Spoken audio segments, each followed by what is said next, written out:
Bonsoir à tous sur le 153 sélection. Le aigle. Nous sommes en plein cœur de l'afro-basketball. La Côte d'Ivoire accueille l'Afrique du basket féminin dans la team de Maestro.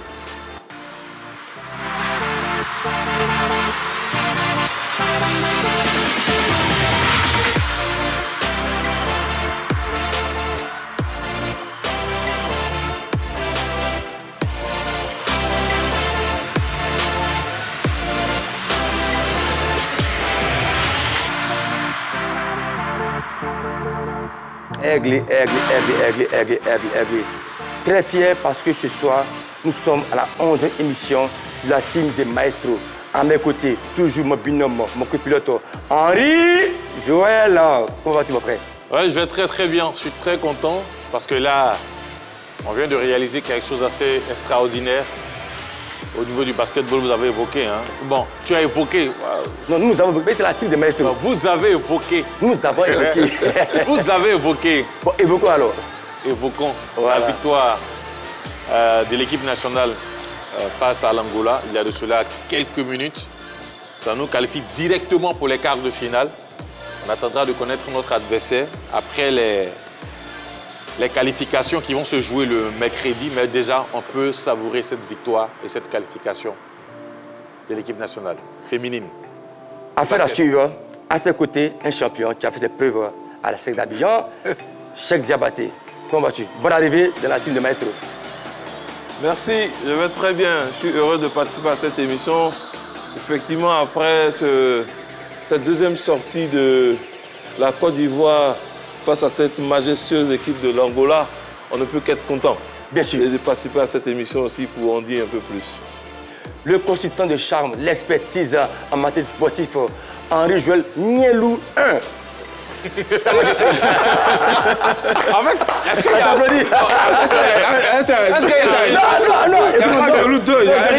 Non, je reviens. Henri Joël. Voilà. Donc moi, je conjugue l'expertise, le côté de charme. Henri Joël Nielou 1, c'est un roi. Ok. Merci beaucoup, Aigle. Voilà, donc tout a été dit. Hein. Vous savez que quand le pays nous appelle, nous ne pouvons que répondre parce que tout à l'heure, les filles ont répondu favorablement à l'appel du pays. Nous, en tant que supporters et également citoyens de ce pays, nous ne pouvons qu'être heureux. Et puis, quand on est également membre de la team Maestro, je pense qu'on vole encore plus haut. Waouh, aigle. Pour commencer, on va à l'affiche du jour.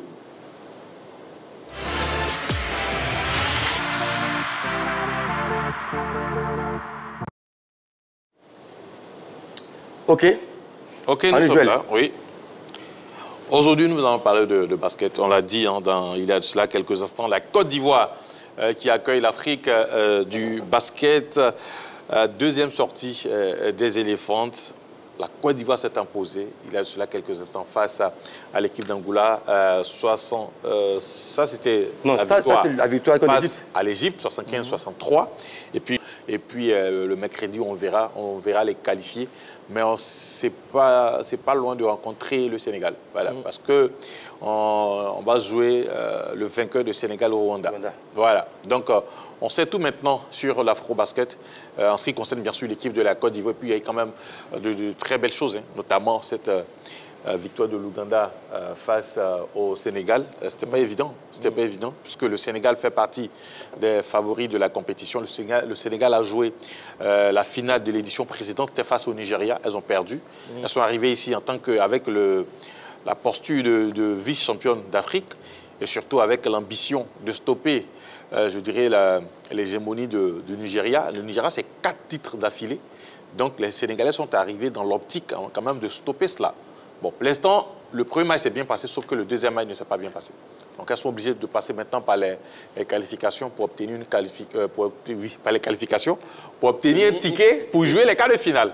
Voilà, merci voilà toutes les informations relatives à l'afro-basket pour l'instant, en ce qui concerne l'équipe de la Côte d'Ivoire. En chèque, ancien sportif, tu as fait des preuves sur le sol ivoirien en jouant la SEC. Que penses-tu des performances de cette sélection ivoirienne face déjà à l'Égypte et aussi à l'Angola? Parce que je pense que le premier match était à notre portée. Il y a 12 points d'écart et là maintenant 82 à 74. Quelle performance, quelle pensée donne-toi sur ce match-là? Est-ce qu'on fait mieux ou c'est un peu trop laborieux? Déjà, la sortie de la Côte d'Ivoire sur sa terre natale, face à son public. Cette édition, ils ont fait que 7 éditions sur 27. Donc, il fallait bien se comporter. Déjà, le stress du public, les médias, elles sont en pole position. Donc, ça fait qu'elles avaient... L'Angola, on se rend compte qu'elles ont fait un exploit. Elles ont fait un véritable exploit. Mais ça ne s'est pas senti parce qu'on était dans une atmosphère de premier match, de sortie. C'est bien ce que ça veut dire en tant que sportif. Ouais. Donc voilà quoi. Donc ça a été mitigé, mais elles ont pris les 2 points. Et face à cette équipe très relevée de l'Angola, on a vu vraiment les locaux se mettre en excel. Ouraga, Diafari Madjerifa, Tolo Morgan, elles sont venues en support aux expatriés qui sont venus donner main forte à cette équipe de la Côte d'Ivoire. Ce qui a donné le résultat qu'on a vu. C'était très tiré par les cheveux.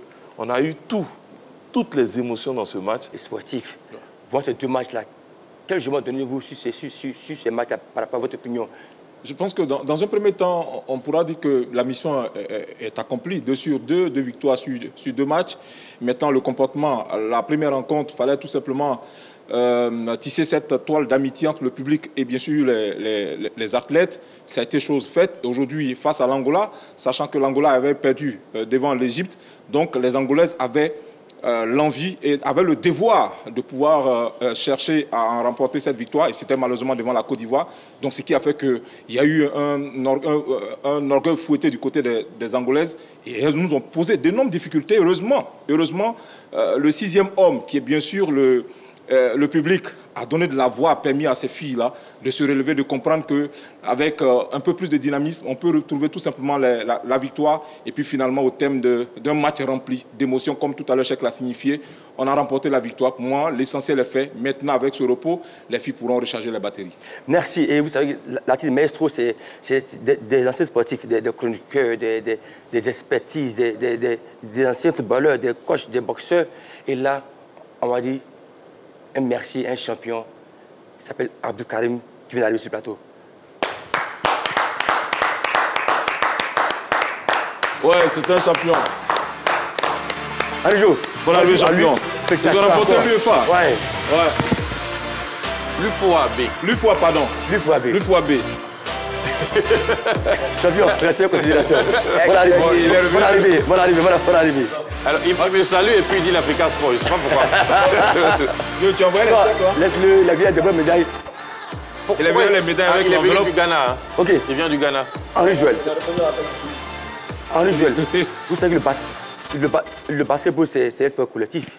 Et dans toute chose, il y a toujours un leader. Et là, j'ai un nom à donner. Kariata Djaki. C'est ça, non?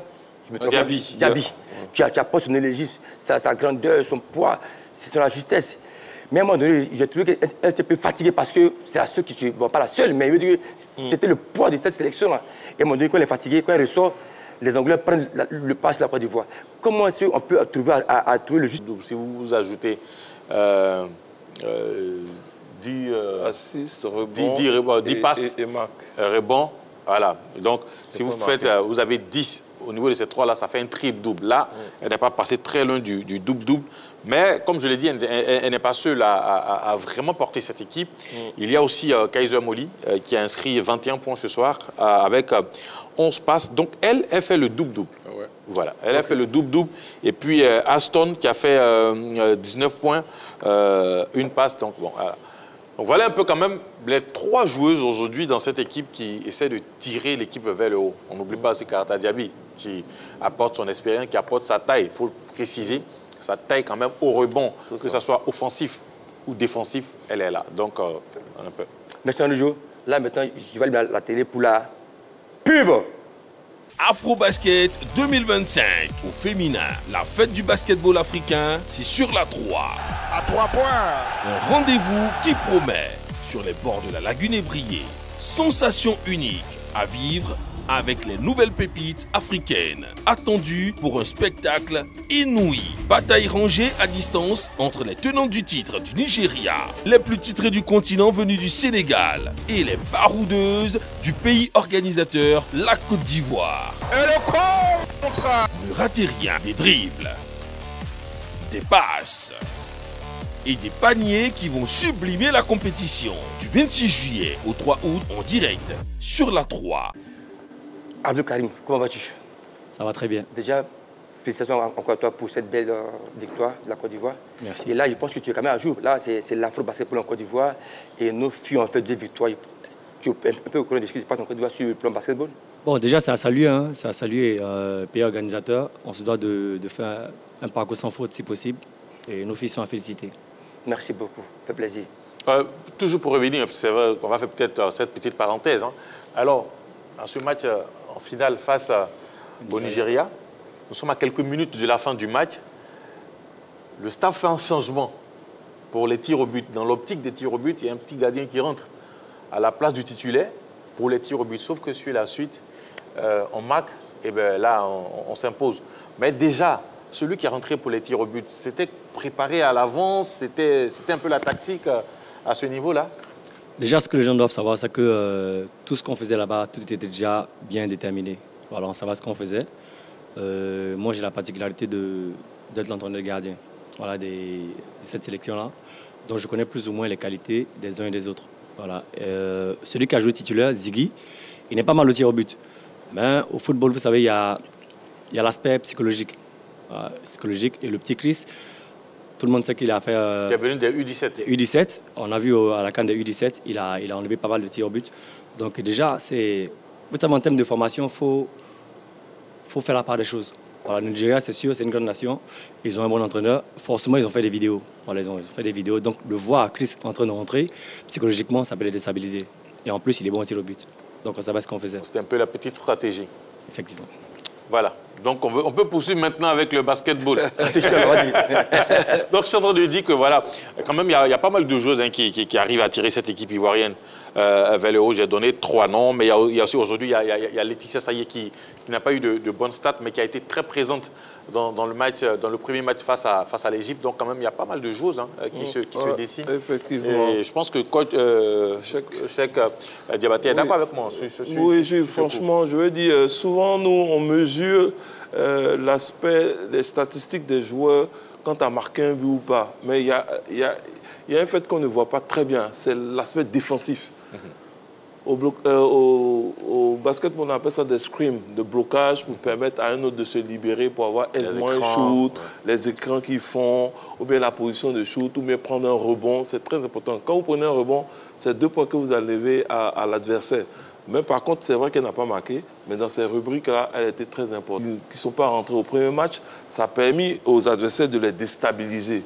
Mais comme il disait tout à l'heure, le barreau d'honneur de l'Angola pour gagner ce deuxième match, parce que s'ils ne gagnent pas, ils sortent du championnat, a fait que ça a été très très difficile pour l'équipe de la Côte d'Ivoire.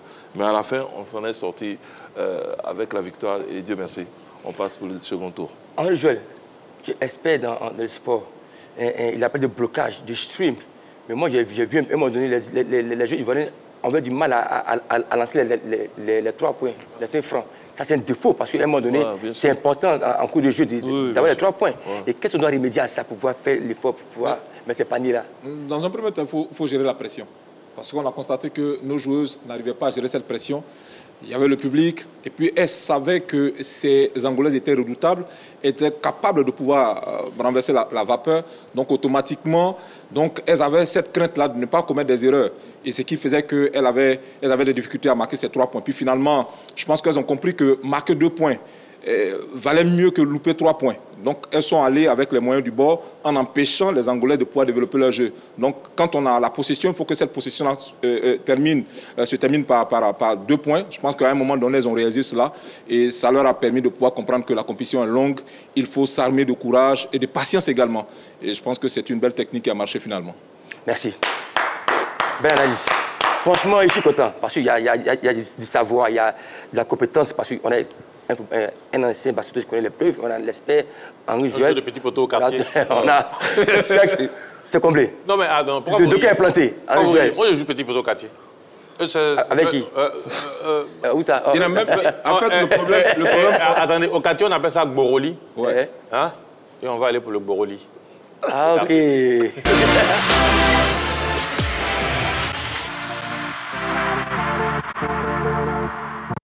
Le symbolise quoi? Du quartier, là? Voilà, c'est c'est ce que je vais vous montrer. Il y a du Maracana, Maracana zone, hein, il y a petit poteau, il y a souvent un peu le football classique, mais souvent avec sur un espace réduit. Et puis souvent aussi, il y a des assemblées générales, comme ça a été le cas du côté d'Agboville. L'US Agboville, hein, qui est l'entente sportive d'Agboville, qui prépare activement la Ligue 1. Il faut savoir que cette équipe s'est qualifiée, a obtenu sa montée pour la Ligue 1. C'était face à l'Africa Sport d'Abidjan. Et voilà, je vais profiter pour donner l'information. Alors, l'entente sportive d'Agboville continue d'écrire son histoire. Bien évidemment, comme je le disais à l'instant, à l'occasion de l'Assemblée générale annuelle, l'enceinte du siège du club a refusé du monde. Il y avait tellement d'Agbovillois qui ont effectué les déplacements pour suivre l'Assemblée générale. Parmi les personnalités, il y avait le ministre de la Santé, Pierre Demba, il y avait le président du conseil régional de l'Agnebi. Il est président du conseil de l'Agnebi, Tiassa. Il est venu communiquer avec les dirigeants, hein, les responsables du club. Et puis, ben voilà, on rappelle que le club a obtenu sa montée pour la Ligue 1. On va écouter deux personnes, le président de l'entente sportive d'Agboville, qui est Moussa Savadogo, et le ministre Pierre Demba, qui est cadre de la région. Cette saison écoulée a été vraiment très satisfaisante pour l'ESA, vu qu'on est en Ligue 1, et c'est l'objectif de tout club. C'est une fierté pour moi. Et voir cette assemblée se dérouler dans la paix, dans la joie et avoir les cultus sans problème, franchement, c'est une satisfaction annuelle. Dieu merci, nous avons lancé des appels au sponsoring. Les partenaires sont en train d'appeler. Il y a Watibé qui a déjà donné des maillots qui sont en route, qui est en train de venir. Et franchement, c'est l'engouement des fils de la région même qui est beaucoup important pour moi. Vous voyez qu'à cette assemblée, le ministre est venu là et ça a vraiment rehaussé cette assemblée générale et montré que les cadres de cette ville-là et de cette région sont avec le club. Je pense que le parcours de cette équipe est exceptionnel. Nous avons pu battre des grandes équipes. Aujourd'hui, nous sommes en première division et cette assemblée générale vient donc pour faire ce bilan-là. D'abord, je voudrais féliciter l'équipe dirigeante conduite par Moussa Savadogo, mais également l'ensemble de son bureau et tous les joueurs qui ont vraiment travaillé dur pour que nous soyons là. Mais en même temps, je crois que cette assemblée doit nous permettre de prendre des engagements pour la saison qui arrive, parce que nous ne venons pas en première division pour figurer. Nous venons donc pour vraiment marquer notre passage en première division et faire rayonner davantage notre belle région, la Niébi-Tiassé. Allez, ça veut dire. On va terminer avec les informations relatives à l'ES Agboville en disant que le bilan moral et financier accepté ont été satisfaisants. Le président du conseil d'administration, Moussa Savadogo, a profité pour présenter les projets futurs de l'ESA. Voilà. Structuration du club, renforcement technique, signature de partenariat, il en a parlé. Plusieurs partenaires déjà commencent à taper à la porte de l'entente sportive d'Agboville. On espère que l'entente sportive va ouvrir les portes pour que les partenaires puissent entrer et accompagner le club pour se maintenir en Ligue 1 pendant de nombreuses années. Et puis, autre temps fort, la présentation des recrues venus renforcer l'effectif pour le défi de la Ligue 1. Alors, la journée s'est achevée dans une ambiance conviviale autour d'un déjeuner, symbole de l'union sacrée qui entoure désormais l'entente sportive d'Agboville. Allez, on va continuer à donner les informations. Cette fois-ci, on quitte Agboville, on prend le cas qui fait la liaison Agboville-Abidjan, pour se rendre du côté de l'INJS pour parler de cette structure le samedi 20 septembre passé. Voilà. L'Institut national de la jeunesse et des sports, INJS, a abrité la première édition du Gala des sports ivoiriens.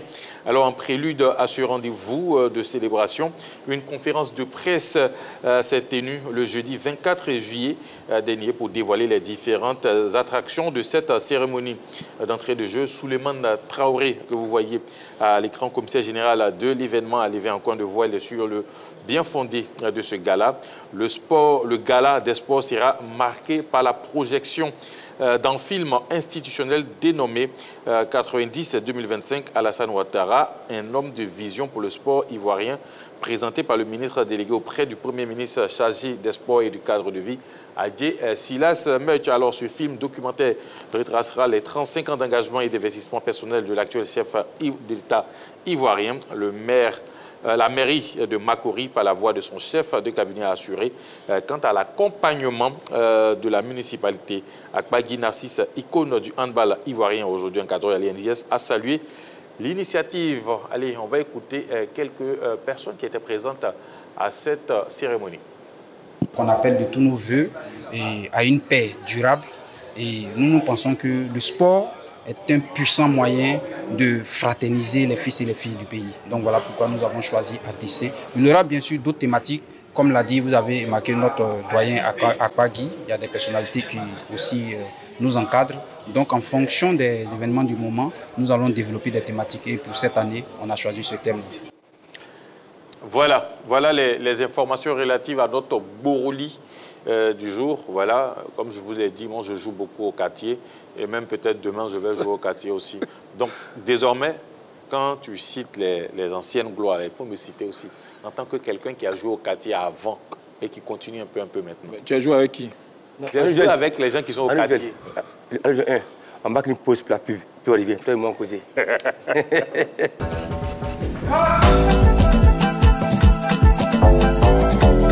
Sur les 3, on s'enjaille.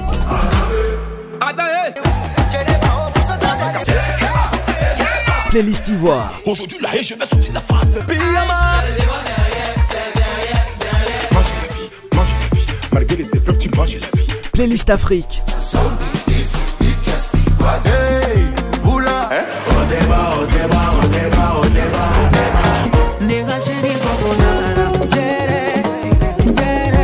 Playlist Inter.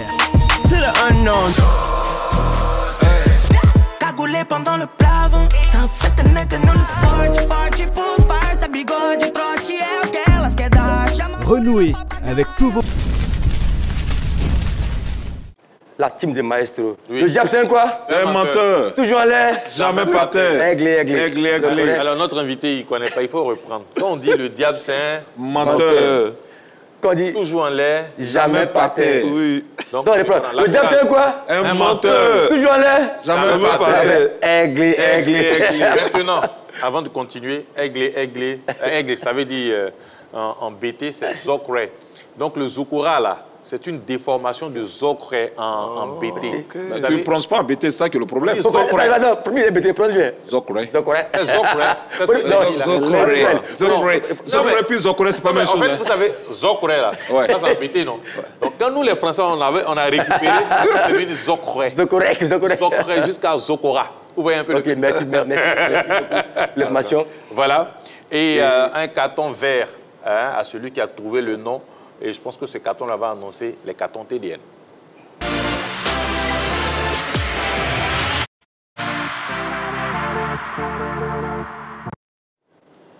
Alors, on va parler des cartons TDN. Voilà. Aujourd'hui, on va parler des cartons. Des cartons. Des cartons. Les cartons, c'est à quoi? Il y a 3 cartons, comment ça se passe? Oui, 3 cartons. 3 cartons. Vous connaissez déjà les cartons. Hein? Ouais. Voilà, 3 cartons, c'est-à-dire le carton vert. Quand quelque chose est bien, avertissement, c'est comme au foot là. Souvent quand tu taclais, on ne donnait pas rouge tout de suite. On donne le jaune pour t'avertir. Attention, ce que tu as fait là, si tu reprends, tu t'en vas à la maison. Donc maintenant le rouge, là, quand tu as gâté. Là, par exemple, le rouge, vous voyez souvent quand il y a un défenseur qui vient, il y a Cissé qui sort, et puis le défenseur le dribble. Non, c'est pas moi. C'est le tac. C'est rouge. Il n'aime pas là, il y a faute. C'est pas bon. Là, ce qu'il a fait là, c'est pas bon. Donc voilà un peu les significations des différents cartons au niveau de la team de Maestro. Alors, on va commencer par Henri Joël Nyolou 1. J'ai envie de lui donner un carton rouge parce qu'il n'a pas envie de nous citer le joueur à lequel il a joué au quartier. Bon, moi j'ai un carton vert. Le carton vert, c'est à l'endroit du Nigeria. Le Nigeria qui a battu le Mozambique 60-55 parce que ces Nigérians avaient un renouveau féminin au niveau des coachs, très jeunes, 33 ans. L'entraîneur, c'est Rena Nyolou 1 a fini de donner son carton. C'était un carton vert. On va donner la parole à notre invité. Merci. Voilà. Alors, on revient sur le basketball. Toujours. Vous avez vu que ça a été réhabilité, rénové entièrement. Et il y a eu plus de personnes qui voulaient regarder le match que de tickets et de places. Donc voilà ce que la Fédération ivoirienne a fait de basketball. Elle a créé ce qu'on appelle la fan zone. Il y en a deux sortes. Il y a la permanente et la temporaire. Celle-là, c'est la temporaire. Elle est vaste, très bien équipée. Il y a tout à l'intérieur. C'est comme vous étiez au match, mais vous n'y êtes pas vraiment. Ça vous permet de vivre le match en temps réel et ça vous permet de vous donner tous les aspects des matchs. Donc, retransmission en direct. Il y a la nourriture, il y a la sécurité, il y a les ambiances de toutes sortes. Et il y a des jeux pour vous entretenir. Il y a du ping-pong, il y a des cerceaux de lancer franc. Et ça permet de prendre un public qui est multiculturel, hétérogène. Donc il y avait du monde là-bas, ça s'est très bien passé. Les gens se sont bien amusés, ils étaient bien assis, ils ont pu manger, boire un petit coup entre amis et en famille. Donc, on s'applaudit. Pour moi, c'est magnifique. Félicitations à la fédération. Alors, moi, je vais profiter, hein, toujours dans le même élan. Tu as aussi un carton pour toi? Non, je vais te donner mon carton. Mais concernant le village Afro-Basket qui a été créé, je pense que... C'est quoi? C'est deux zones. La zone alternative et la zone permanente? Non. D'abord, il y a le dôme, où ceux qui ont les tickets regardent les matchs. Exactement. Maintenant, nous qui n'avons pas de tickets, là, comme toi? On s'assoit, oui. Voilà. Nous, on s'assoit au village. C'est là-bas qu'on regarde nos matchs. En tout cas, il y a de la bonne bouffe, ça, je peux vous l'assurer. J'ai bien mangé là-bas. J'ai suivi le match là-bas. Et après, j'étais avec des amis qui, elles, étaient à l'intérieur. C'est des femmes. Retrouver. Ce sont des amis. Mais tu as peut des amis. Des amis. Qui, elles, étaient là-bas et qui sont venus me retrouver. Donc après, on a passé une bonne ambiance. Et ce qui était intéressant, c'est qu'à la fin du match des éléphants, le président de la fédération est passé saluer tous ceux qui étaient au village. Et je pense que ça a été un bon geste. Très chaleureux. Voilà. Un bon geste pour le président de la fédération. Voilà. Moi aussi, j'ai mon carton. Carton vert. À Paige Robinson. Ah, bah, il faut l'ovationner. Ouais. Tous ceux qui ont regardé le match Ouganda-Sénégal ont été impressionnés. Mais moi, déjà, j'avais été impressionné par son match la veille. La veille, par son match face à la Guinée. Elle avait été exceptionnelle dans ce match face à la Guinée. Parce qu'on disait, oui, peut-être après, parce que la Guinée avait joué son premier match face au Sénégal, on dit, oui, les cas étaient grands.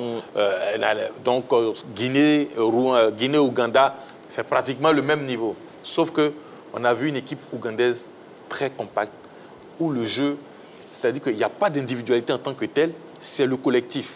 Dans ce collectif, quand même, il y avait quand même des joueuses qui arrivaient à sortir un peu du lot. Notamment Paige Robinson et Pérus. L'autre nom est un peu long, je ne vais pas prononcer ici. Mais Paige Robinson, dans ce match, elle avait montré une belle copie. Mais dans ce match face au Sénégal, elle a été exceptionnelle. Ok, merci Anjo. Elle a écœuré les Sénégalaises. Et c'est pour cela que je lui donne ce carton-là. On aura des surprises comme ça tout au long de la compétition. Je pense que la première surprise est venue de ce match entre l'Ouganda et le Sénégal. Et elle arrive ici comme, je dirais, pour l'instant, la grosse surprise de la compétition. Donc, carton vert à Paige Robinson. Maintenant, si elle rencontre la Côte d'Ivoire, qu'elle fasse doucement, on ne sait jamais. Voilà. Bon, Cheikh, que penses-tu de Paige Robinson? Si les deux matchs, pour toi, c'est la meilleure joueuse du tournoi en ce moment, si les deux prestations. Elle s'affirme, elle aiguise sa lance pour être parmi les meilleures joueuses. La compétition n'est pas encore terminée, nous sommes en phase de poule, mais avec ce qu'on a vu, c'est vraiment exceptionnel. Elle a quoi, 25 ans, 1m80, elle joue dans un club allemand, américaine, naturalisée, ougandaise. Donc on reviendra peut-être sur cet aspect de naturalisation, là, parce que je veux dire, si elle est aussi bonne et qu'elle joue en Ouganda, c'est que sans doute qu'on n'a pas perçu son talent dans son pays propre. Donc du coup, elle se naturalise pour venir jouer avec l'Ouganda. Mais comme il a dit tout à l'heure, c'est une joueuse exceptionnelle qui a marqué près de 19 points, 50% dans les différentes rubriques, 3 points. Elle était un fil à retordre à cette équipe sénégalaise qui ne l'a pas vu venir. Pourquoi? Parce qu'avant, elle n'a pas de passé. Premier match officiel. Ou en Afrique, avec qui? L'Ouganda. Donc, on ne peut pas retracer un peu cette dame-là pour savoir qui elle est. Voilà, ça referme ainsi carton TDM de ce lundi-là. C'est terminé. Mais, vous savez, quand on a commencé, il y a quelqu'un qui nous a rejoint. Il s'appelle Sissa Abdul Karim. Il est en train de faire les 100 pas. À l'Africa. Hein? Les 100 pas, c'était où? C'était à l'Africa ou à la SEC? Non, c'est à la SEC. Je pense que c'est là-bas il a commencé à faire les 100 pas. Donc, il faisait les 100 pas et il nous a trouvés ici. Donc, ce qu'il va nous envoyer à faire les 100 pas d'Abdul.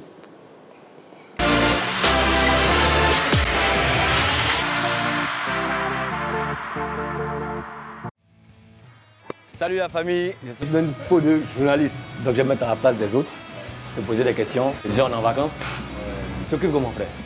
Pendant la compétition, on passe pas trop de temps avec la famille, donc on profite des vacances, surtout en famille. Avec les enfants, c'est important. Pendant les vacances, tu profites du maximum de la famille quoi. Mais j'ai pas vu madame. Au travail. D'accord. Le travail descend à 17h. Ma rubrique s'appelle les 100 pas. Okay. Donc je vais te demander avec ta permission, est-ce qu'on peut descendre? Bon steak. Les Christian Kwame, les Dambélé Suleiman, les Salé Roger en première division. Mais là, tu sais, avec une bonne formation, et puis je venais de la deuxième division qui est très difficile. Mais j'ai faim. Ah, il est très fin. Ça fait comme un fin de la viande, c'est que j'en voulais. Donc je me suis facilement adapté, frère. Rigo j'avais à l'époque qui disait ah le petit il a fait, il me connaissait depuis Yopougon. Donc facilement de la 2-2 à la première division, dès que j'arrive, il y a une place de titulaire parce que vraiment pas par complaisance, hein, parce que je me suis battu pour avoir ça, j'ai beaucoup travaillé pour avoir ça, cette place de titulaire aussi oui. Donc vraiment pour 2012-2013 on est champion, mon premier titre en première division, mon premier titre même je vais dire, le premier titre de ma carrière, après de 2013 à 2014, champion encore. J'avais tout gagné au COE. Donc je voulais aller voir un peu ailleurs. C'est comme ça, là, Standard m'a proposé un contrat. Je n'ai pas hésité parce que je voulais voir d'autres choses, pour voir peut-être que de là-bas, ça pouvait exploser. C'est comme ça, en 2017-2018, j'ai fait une saison avec les Standard. On maintient l'équipe. Et puis après, par la grâce de Dieu, je m'exporte au Maroc. Je m'exporte au Maroc 2017-2018. Un club de deuxième division. Le TAS de Casablanca. Ouais. Petit à petit, on remporte la Coupe du Trône. Le président il est fou. Là-bas, ça va tellement vite qu'après la Coupe, janvier, déjà, il y a les phares qui se proposent. Le colonel des phares qui me dit comme ça, 2 ans d'avion. Hein. Mon petit, c'est comment je veux de toi, tout et tout. Bon, comme j'étais sous contrat avec le TAS, du coup, je l'ai mis en contact avec mon président, ils ont discuté. Moi, je viens à Abidjan pour les fêtes de fin d'année. Je retourne, on dit fais tes valises. Change de statut. Change de statut, là, ça a besoin de toi. Je dis quoi? Non, mais moi, je n'en revenais pas. J'ai passé je signe 2 ans. Je passe 3 mois dans le club. Automatiquement. En 3 mois, automatiquement, on rachète mon contrat, je vais à l'ESFA. Je passe au moins près de 2 ans. Et puis après, à cause de ce que tu sais, le Corona, là. Bien entré. Corona a tout arrêté.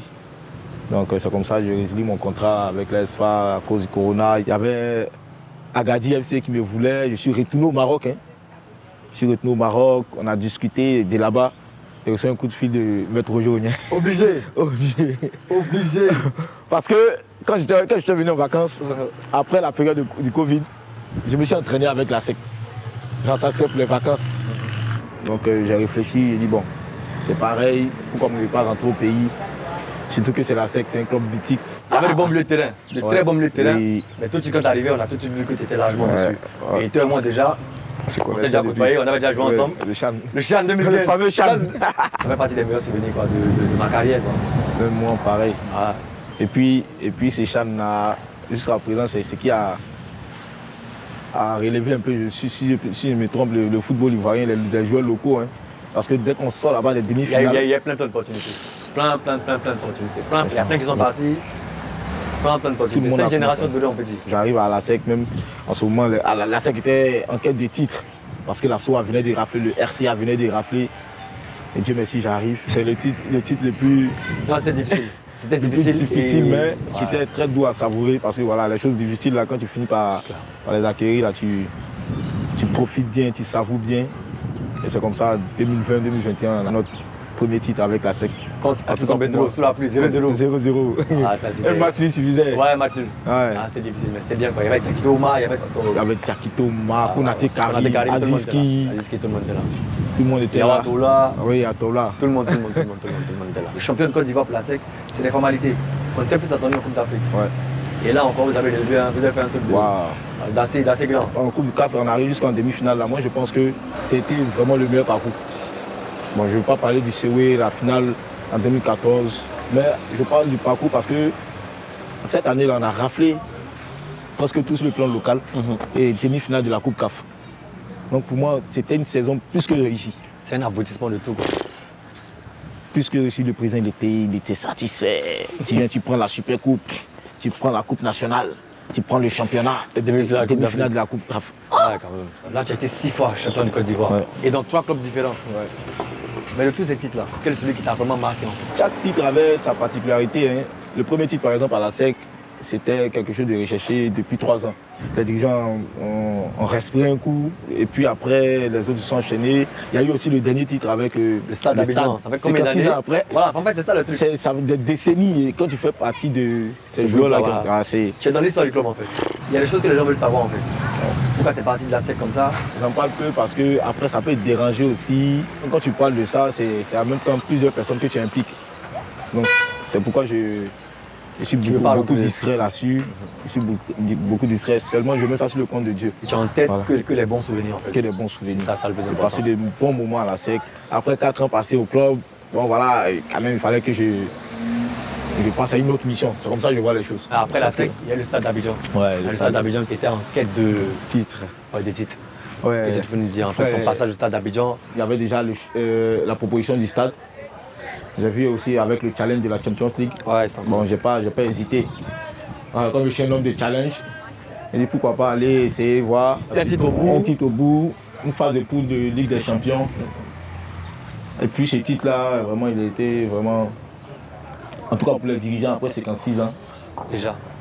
En tout cas, heureux d'avoir fait partie de ce groupe-là qui a pu réjouir le cœur de ces dirigeants du Stade d'Abidjan. Et en même temps, tu rentres dans l'histoire du club. Oui. Voilà, le joueur le mieux titré. J'en dis félicitations à tous les joueurs du Stade. Oui, vraiment. Si vous me voyez les gars, félicitations, non? Toujours Stade d'Abidjan. Vous êtes d'homme de valeur, vous êtes entré dans l'histoire du club. Après ça, moi je suis revenu sur un fait en fait. La finale que vous avez perdue en Coupe d'Afrique. Si on doit retenir quelque chose de cette finale-là, c'est le manque d'expérience. Parce qu'une équipe qui a besoin juste d'un match nul pour remporter un titre, c'est même pas pour se qualifier. Et qui attaque, qui se fait piéger à la dernière minute, je pense qu'on peut mettre ça au compte du manque d'expérience. C'est vrai que quand tu as la finale et que tu perds, ça fait mal. Ouais. Pour être fier de vous. On va revenir encore sur le Stade d'Abidjan. Vous avez été libérés, toi et un certain nombre de joueurs, jouaient 4. Ouais. Voilà, donc on aimerait en savoir plus en fait. Je ne sais pas comment les gens ils choisissent les termes. Hein. Libérés, bon, déjà même la majorité des joueurs qu'ils ont affichés sur les réseaux sociaux étaient en fin de contrat. D'accord. Donc moi par exemple j'ai signé une saison. Donc du coup si la saison finit, je n'ai pas besoin d'être libéré. Je suis libre. Après il n'y a pas d'animosité entre nous. Hein. C'est un club, il appartient à un président, à une administration. Donc ils ont décidé de faire chemin avec d'autres. La vie continue, nous on avance, on attend le prochain objectif, la prochaine je dirais saison et puis la prochaine mission j'ai envie de dire. Moi je te connaissant, moi j'ai même pas peur pour toi hein, et puis pour la suite. Hein. Je suis sûr d'une chose, c'est que tu vas avoir un endroit encore où tu as été par lui, où tu vas encore donner des titres et beaucoup de joie. C'est ça. Déjà avec la carrière que tu as, hein, avec les titres que tu as glanés, tu n'as jamais été appelé à l'équipe nationale A. Ouais. Donc déjà par moment, c'est comment? Tu te sens comment? C'est comment le truc? Toujours ambitieux là, vraiment rêve un jour d'être appelé dans son équipe nationale. Et moi c'était mes ambitions, j'avais ça en tête et j'ai travaillé pour. Mais bon, je sais pas, je peux pas t'en dire plus. J'ai fait ce qu'il fallait. Je pense que j'ai fait ce qu'il fallait pour être appelé. Mais après on n'arrête pas de croire. Toujours cru, ça c'était en 2016, 2017. Après je continue de croire, je travaille. Et il y a des opportunités aussi qui se présentent, telles que la récente CAN, où la CAF avait décidé qu'il y ait 27 places. Donc à l'issue de ces 27 places-là, nous on dit on a toutes les chances de pouvoir intégrer cette équipe-là. Tu faisais partie des 27? Non. Ce qui m'a le plus surpris même, parce qu'on venait d'être demi-finaliste de la Coupe CAF. Pour la première fois de ma carrière, je me suis énervé. Je me suis énervé sur ça, j'ai appelé des personnes, c'est pas normal, on travaille pour ça. Mais après aussi, il ne faut pas forcer les choses, il ne faut pas montrer que voilà, c'est parce que tu t'es plaint que ça a arrivé, mais ça doit arriver naturellement parce que tu mérites. Comme on le dit, tant qu'il y a la vie, il y a l'espoir. Jamais se mettre de barrière. On croit toujours. Ouais, jamais se mettre. Voilà. Qu'est-ce que tu peux me dire en fait sur le football local? Qu'est-ce que tu penses de notre football? Qu'est-ce que tu penses qu'on peut améliorer? Le football local regorge d'énormes talents, de grands talents. Parce que quand tu vois après chaque saison, il y a plusieurs joueurs qui s'exportent déjà, les gens viennent faire leur marché ici, ce qui veut dire qu'on a d'énormes joueurs ici, de grands joueurs ici. Quand tu regardes du côté de l'équipe nationale, c'est des gens qui ont fait la majorité, qui ont fait notre championnat. Ce qu'il faut améliorer pour ma part, c'est de faire en sorte que les meilleurs joueurs, c'est vrai, il faut aller à l'extérieur parce qu'il y a la famille, on a besoin de gros contrats, mais si un joueur doit quitter le championnat local, c'est que peut-être c'est pour arriver dans un championnat un peu plus, mais très grand, mais je parle même de l'Europe. Parce qu'au niveau continental ici, il faut dire qu'on défie pas mal de championnats. On est pratiquement à la fin. Ouais. On ne le sent pas. On a tellement marché qu'on s'est même assis. Ouais. Sachant qu'il y a des bonheurs. Pour les atteindre, ça passe par des difficultés, ça passe par des passages à vide. Ouais. Restez fort, restez focus. Parce que Dieu le Très-Haut, il est bon, il est juste. Donc pour toi, j'ai pas peur. Alors, regardons la vie, ouais, toujours. C'est ce que je te dis, non? Bon, ici plan fin. Notre riche parcours, notre marche. Donc, merci beaucoup mon frère. Voilà, je te dis au revoir. Merci beaucoup. Et puis beaucoup de courage pour la suite. Un plaisir pour moi. Hein. C'était un plaisir pour moi. Tu connais, non? Ensemble mon frère. Merci beaucoup. Merci. Après, ensemble. Merci à Abdou Karim Cissé pour ce beau reportage-là, de voir Akaï Baudelaire qui était 6 fois champion de Côte d'Ivoire, Henri Joël, Cheikh Diabaté, Henri Nyerou, 6 fois champion. Il a fait le Suisse Sport, Tanda, il a le Maroc, il est revenu à la SEC. Le Covid l'a empêché de pouvoir progresser. Et là, maintenant, il pense qu'il n'a pas de club, je pense. Non, il est avec le Sporting de Portugal. Ah, okay. C'est confirmé maintenant? Oui, c'est confirmé. Il a signé au Sporting. Donc là, il quitte, il est champion de Côte d'Ivoire avec le Stade d'Abidjan. Et après l'aventure avec le Stade, il part au Sporting Club de Gagnoa. Rappelons que le Sporting, quand même, a un président qui est... Il a des très grandes ambitions. Qui est... C'est le mot qui dans la même poule que l'Africa, tu veux dire? Il est un aigle. lui, c'est un faucon. C'est un s'envolement. Tommy Tairo, Nikos. Un s'envolement. Voilà. Donc, voilà. Donc, Cheikh, que penses-tu du parcours de Akaï Baudelaire? Parce qu'il pense que c'est quand même plaisant. 6 fois champion de Côte d'Ivoire, à des clubs différents, pour moi, chapeau à lui. Hein. Oui, il passe carrément dans la catégorie des cadors, quoi. Ouais. C'est un monsieur à respecter. C'est très bien de l'avoir rencontré. Ça nous met en lumière ces personnes-là qui sont en Côte d'Ivoire, comme ça, qui ont étoilé de partout. Félicitations. Tu as un mot à dire ou je pense qu'il l'espère? Oui, mais rapidement, vous qui avez échangé avec lui, le fait de n'avoir pas joué en équipe nationale, c'est vrai que peut-être il en a parlé devant les caméras, mais est-ce que c'est quelque chose qui le chagrine profondément? Pas vraiment. Je dirais que c'est peut-être au moment. Voilà, au moment, ça s'est fait qu'il a eu mal. Et ça, c'est normal pour tout footballeur.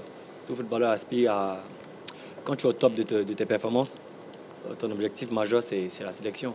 Voilà, c'est la sélection. Moi, je prends un exemple sur moi. C'était mon objectif, c'était ma ligne de mire. Donc, pendant que je jouais, j'avais ça en tête tout le temps. Donc, ça te permet de performer. Et quand tu performes et que tu te dis que, tout être humain, tu te dis que tu dois peut-être accéder à la sélection et qu'on ne t'appelle pas. Si tu n'es pas fort dans la tête, tu plonges. Je pense que je ferai les 100 pas d'Abdou avec lui-même.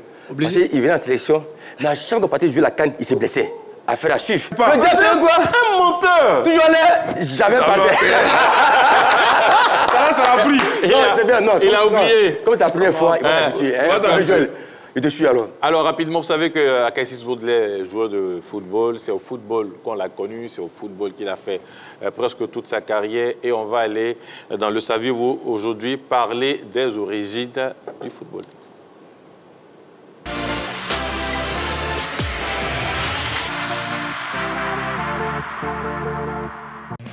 Le football tel qu'on le connaît aujourd'hui a des origines complexes et diverses. Bien que les règles modernes aient été formalisées en Angleterre au XIXe siècle, des jeux de balle avec des éléments similaires du football existaient bien avant en Chine et dans d'autres cultures anciennes. Le football est l'héritier de la soul médiévale pratiquée notamment en France, dans les îles britanniques et du culte florentin, des jeux caractérisés par leur violence et par leurs règles peu connues. Il faut attendre 1885 pour voir la professionnalisation du ballon rond en Grande-Bretagne. La Fédération internationale du football, association en abrégé FIFA, voit le jour en 1904 à Paris en France par des représentants de 7 pays européens, sous l'initiative d'un journaliste français et arbitre, Robert Guérin. Encouragé par le succès populaire de la dite discipline, À travers le tournoi aux Jeux Olympiques, la FIFA organise en 1930 en Uruguay la première édition de la Coupe du Monde qui devient un des principaux événements sportifs planétaires.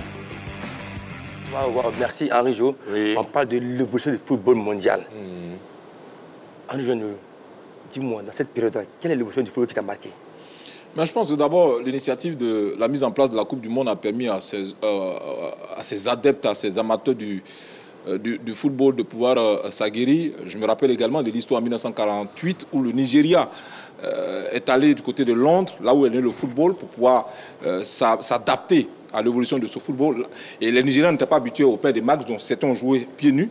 Et ils étaient extraordinaires. Donc pour les Anglais, c'était un fait historique de voir des gens sans chaussures jouer au football.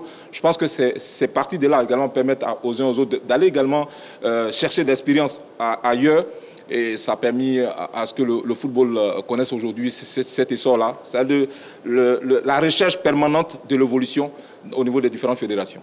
Et toi, Abdul Karim, étant plus jeune, il y a un fait qui t'a marqué sur le football? Oui, forcément. Moi, je vais dans mon domaine d'activité. Les gardiens de but. Celui que je maîtrise le plus, c'est le changement de règles, en fait. Voilà, le changement de règles, là où on peut plus, quand on fait une passe au gardien, il ne peut plus saisir avec la main. Et là, ça a permis au gardien d'être obligé d'apprendre à jouer au pied. Moi, je dirais la création de la FIFA en 1904. Je pense que la création de cette fédération internationale a permis l'organisation même du football, la création de pas mal de continents et surtout la structuration de cette discipline. Et je pense que c'est de là qu'est partie même réellement la professionnalisation même de ce sport jusqu'à nos jours aujourd'hui. C'est que vous êtes un mordu de basketball. C'est vrai que c'est un sport aussi, mais donnez-moi quand même... Non, mais j'ai joué au football quand même. Voilà. Ah bon? Bah oui. À quel poste? J'ai joué au football. Comme Henri Joël? J'étais attaquant, moi. Attaquant? Moi, je suis attaquant. Amorti. C'est quand ils n'ont pas souvent envie de faire des efforts, ils sont en attaque. Envoyer le ballon devant, ils vont se débrouiller. Qu'est-ce que tu as marqué? Moi, ce qui m'a marqué, c'est j'ai vu l'évolution. Avant, il y avait... C'est Pelé qui m'a marqué. J'ai vu que c'était un maestro. Et quand il est sorti... C'est après lui qu'on a envoyé protéger les artistes, les superstars, parce qu'on le tapait trop. C'était l'anti-Pelé qu'il fallait arrêter. Et pour moi, le football est en Côte d'Ivoire, par Bassam, par Ghana, le bateau. C'est ça en Côte d'Ivoire, le football ivoirien. Donc merci aux gagnants quand même. Et merci à tous, merci à Cheikh, Henri Joël, Karim, Henri Joël, le 2, non le 1, la team de Maestro à demain. Aiglé.